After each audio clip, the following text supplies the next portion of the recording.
Anza kwa Asembo kule. Cha kufanya vua tungo ya ndani, mimi nimalize chapu uwai Asembo.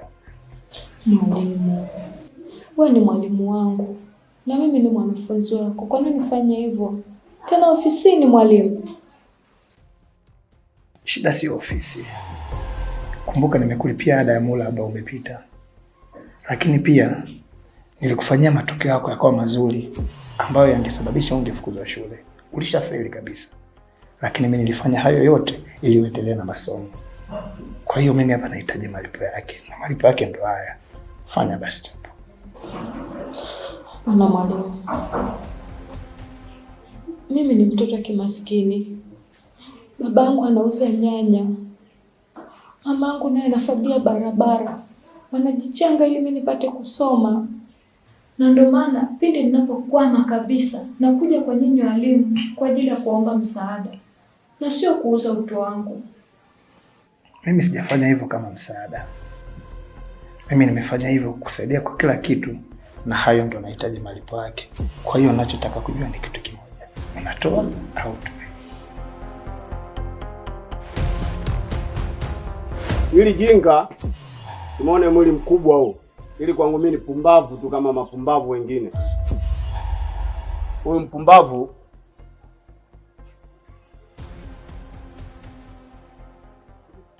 alifanya makosa hapa shuleni.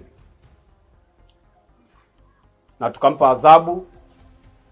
Adhabu yake akaifanya. Lakini pia tukamwambia kamlete mzazi.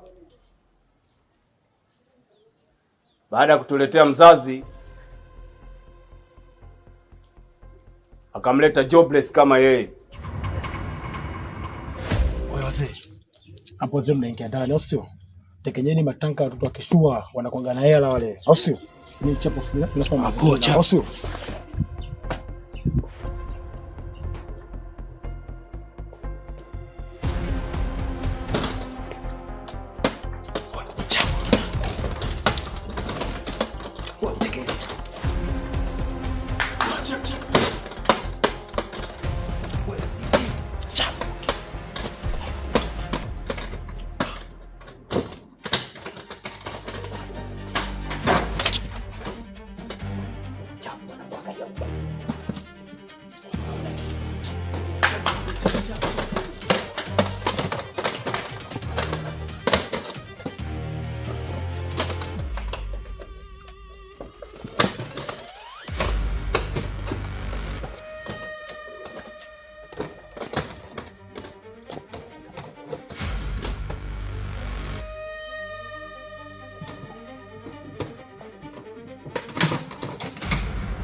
Mwalimu, umejitahidi sana kuutunza mwili wangu.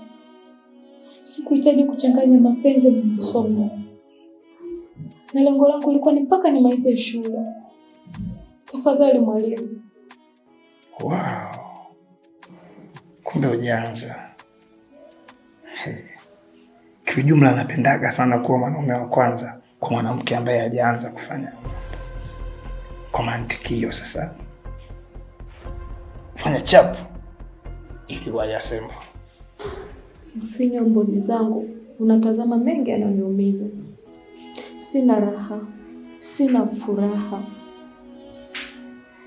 Sawa mwalimu, fanya unachokitaka. Wachache wenye maarifa wanapotezwa na wakubwa waliokosa hekima. Wanafunzi ni watukutu sana shuleni, hakuna mambumbumbu na majinias. Wachache wanaoiwaza kesho yao na wengine wanaoiharibu wenyewe.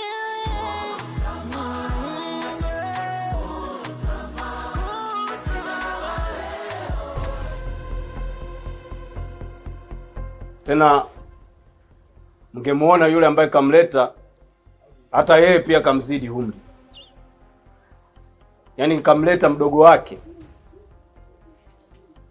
Sasa huyo mdogo wake tumempanish, tumepewa adhabu na tumemfukuza na amepigwa kweli kweli huko ofisini. Sasa nampa adhabu mbele yenu. Kamata chini. Mwalimu, sitisha na jambo. Kuna dharura ya kibofu. Oh. Taburuka.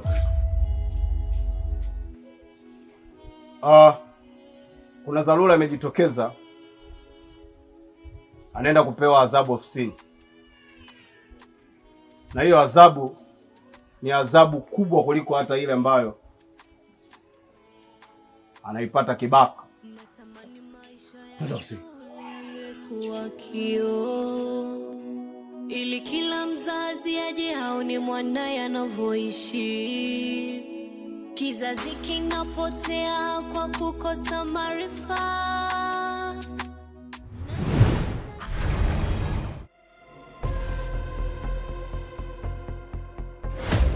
Unakisharuka uko zee.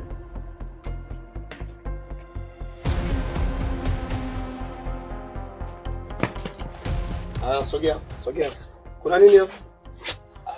Tulikuwa bwenini mwalimu. Haya, choma hapa niangalie wengine hapa. Choma chini. Haya, subiri niangalie wengine.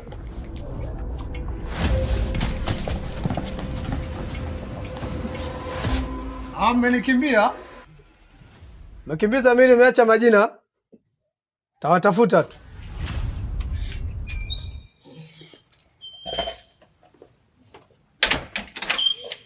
Wewe.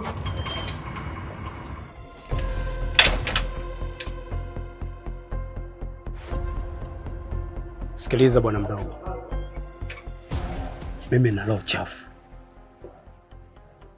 Roho yangu imechafukwa. Sawa? Mimi ni katili. Usinichukulie poa kaniona nilivyo hivi. Najiona mnene nje, mimi mnene ndani. Ili kosa ambalo umelifanya umesamehewa. Na usiegemee kwenye engo wa kuwa mwenye shule hii ni ndugu yako, ukaendelea tena kufanya makosa kipumbavu kama ambayo unayofanya. Bwana mdogo, siku nyingine ukiingia kwenye 18 zangu, ukiingia kwenye anga zangu, utajua mimi ni boxer au mimi ni nani. Takupa panchi. Oya teacher, sikia. Mimi mwenyewe hapa unitishi kwa lolote na sikuogopi vile vile. Au sio? Sijui unanisikia. Kwanza penyewe nenda zangu bweni kupumzika.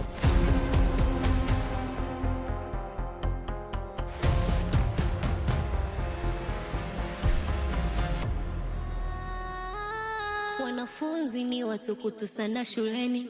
Hakuna mambumbumbu na majinias. Wachache wanaoiwaza kesho yao na wengine wanaoiharibu wenyewe.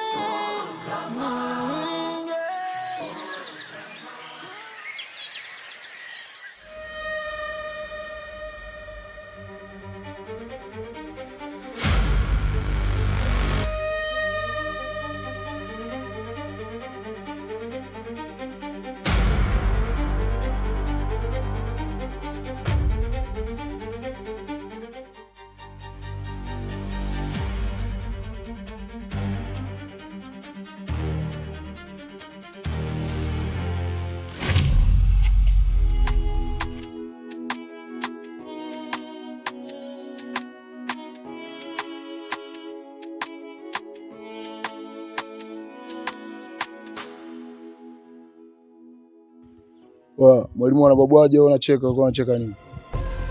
Yaani teacher anaongea na mimi wewe unacheka, kinakuchekesha nini? Mbona nisamee, sitarudia tena. Nikusamee au sio? Kirahisi tu nikusamee. Oya, sasa swala la kukusamee na kusamee vipi najua mimi. Umeona hii fence?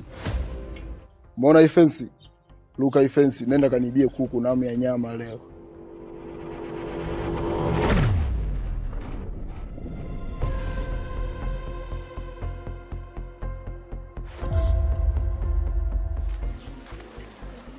Hii, wewe mbona unatapika? Shoga yangu, sio na malaria. Shoga yangu, usinidanganye kihivyo. Utapikaji wa malaria na ujua na utapikaji huu na ujua. Niambie ukweli. Una nini hasa? Shoga yangu, kuna kitu nataka nikwambie lakini usimwambie mtu yeyote. Mimi naitufuka damdamu shoga yangu. Tamwambia nani? Hebu niambie. Kadondo shoga yangu, naomba unisamehe. Mimi mjamzito na ujauzito wa Ivan. Ujauzito wa Ivan? Niache kwanza. Kaka, mimi na asma, siwezi kwenda huko. Na kama nikienda huko nitakamatwa na raia wenye hasira kali, nitauawa. Naomba unisamehe. Mimi sitarudia tena. Asma, mimi nanihusu nini? Fanya kwanza hivyo. Au vipi, muona hiki kiatu? Vua hiki kiatu. Vua.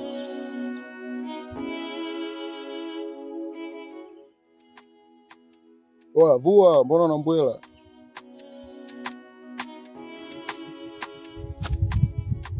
Vipi, mbona unakunja sura? Kinanuka au? Kaka, harufu yake ni mbaya sana. Harufu mbaya usio? Kisalimie hicho kiatu. Kisalimie sasa hadi harufu itoke. Shikamoo kiatu, harufu toka. Shikamoo kiatu, harufu toka. Sauti. Shikamoo kiatu, harufu toka. Shikamoo kiatu, harufu toka. Oya, sasa sikia, nakusamehe kwa leo. Niveshe kiatu changu.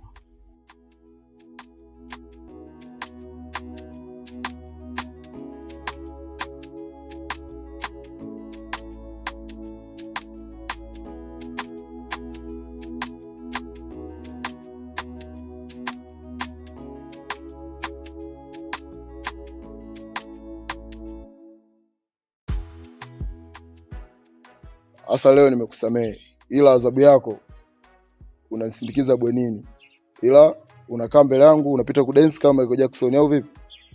Umenielewa? Nimekuelewa. Fanya hivyo.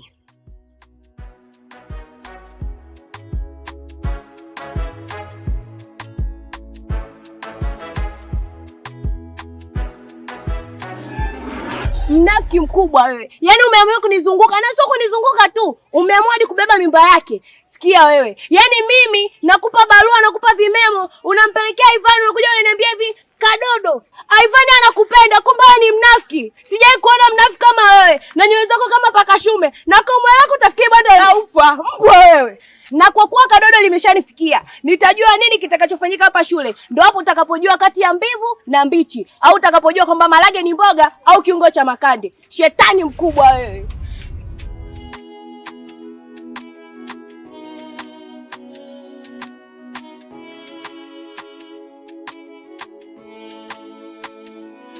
Natamani maisha ya shule yangekuwa kioo, ili kila mzazi aje aone mwanae anavyoishi. Kizazi kinapotea kwa kukosa maarifa. Nani atasaidia? Maana hata wachache wenye maarifa wanapotea. Wanafunzi, mwalimu, kuna swali niliuliza katika mtihani wangu wa Kiswahili ambao uliopita kuhusiana na misimu, lakini kuna watu hapa walivyojibu wanajua wenyewe. Alois, naomba usimame na unielezee ulijibu nini katika mtihani wako.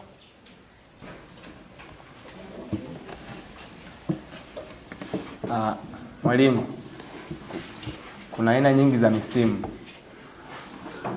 Kwa mfano ni Tecno, ni Samsung, ni Itel na kadhalika.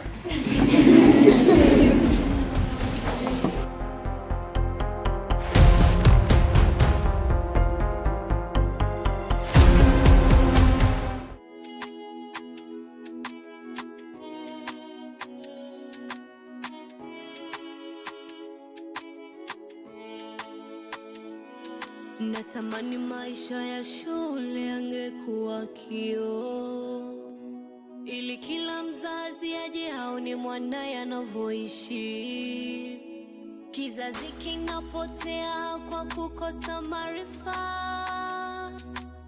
Nani atasaidia? Maana hata